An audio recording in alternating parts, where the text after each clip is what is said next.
We're on to episode 3 now, titled Lovesick Sonic. It involves Sonic lying on a hospital bed with hearts over his eyes. Thankfully, I wasn't able to find any footage of that, but that doesn't mean that it doesn't exist, and the thought scares me, so we're moving on. We start the episode off with some woman named Breezy running away from Scratch and Grounder, and I'm only just now realizing that we have not seen a female character until now. 3 episodes in! I'm not as big of a stickler for diversity as some, especially in old shows like this, but this feels wrong. She's also a hedgehog according to Scratch, which leaves me with even more questions than before. The robots manage to capture Breezy and tie her to a rock, demanding to know where Sonic is. She says she doesn't know, and like clockwork, Sonic shows up to save the day. By which, of course, I mean running away. Okay, I think I'm starting to see why this cowardly Sonic stigma was so strong back in the day. Sonic throws on another disguise and convinces the robots to walk into a glue trap, freeing Breezy, and of course, runs away. What a hero. The two go back to where Tails is at, with Breezy flirting with Sonic and Sonic eating it up.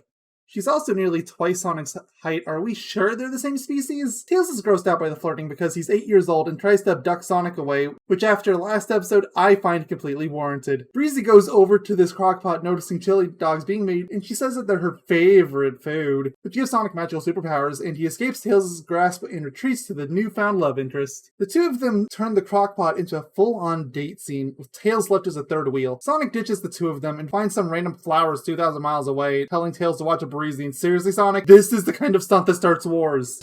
I'm waiting. Oh no, the phrase is back. Abort! Abort! Sonic gets a map to these same random flowers as he dodges alligators, gets eaten by, and escapes a python. I'm sure there's no relation. And some cannibals. Wait, are these supposed to be hedgehogs too? Sonic then fights a fire-breathing dragon by setting it on fire with friction, which honestly isn't the weirdest idea. It at least kind of makes sense. Sonic snags the flowers and retreats back to where Breezy is at. Breezy is grateful for the flowers, but refuses to eat the chili dogs they made, only wanting some famous chefs. Of course, Sonic heads up to this frozen region to find these chili dogs. He asks the fisherman bear for some directions while completely frozen. I guess he's already forgotten about that friction trick. Sonic leaves, and the bear reveals that it's actually working for Dr. Robotnik. Oh, thank goodness, the statue's back to normal. Or at least, sort of normal. It's a low-detailed normal, but it is acceptable. Dr. Robotnik reveals that Breezy is also an agent of his, which shook the robot duo, which was sent to capture her. I just praised the statue a moment ago. How did you mess up this badly?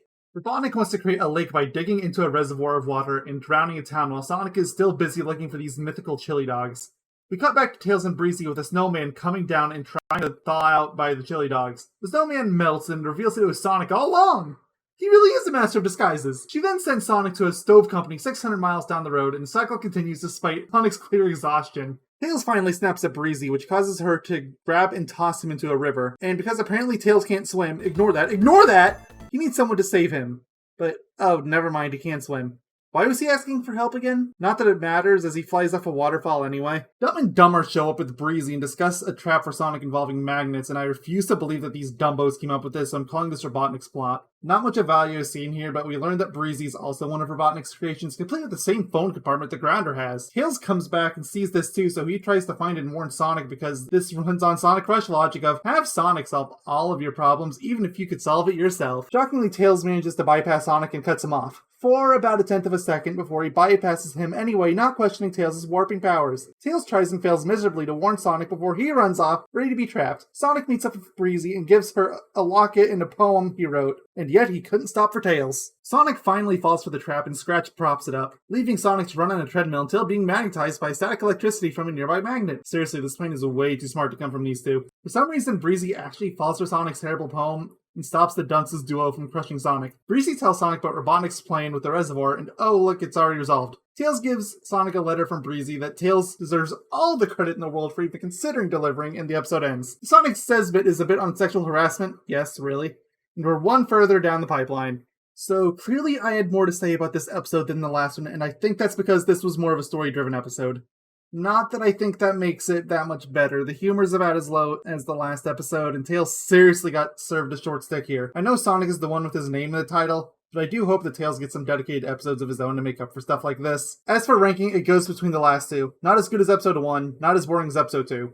Hopefully we can get some of the true insanity back soon. I miss my chili dog stand robot, gosh darn it!